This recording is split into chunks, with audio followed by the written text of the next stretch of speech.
Okay, this is part 2 of 21137 East Mountain Creek Circle.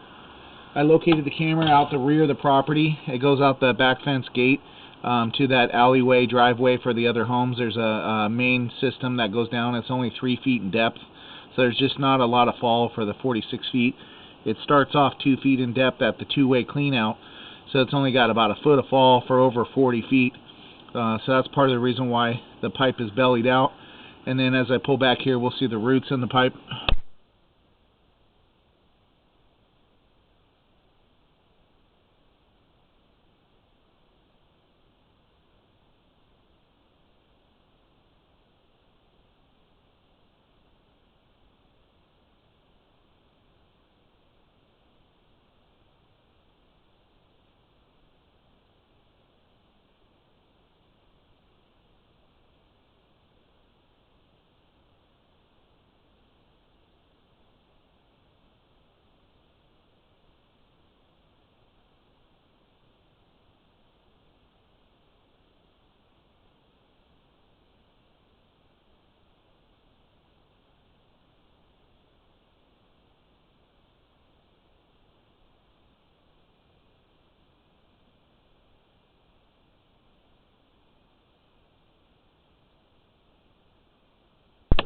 I'm going to stop the video and do more locates here.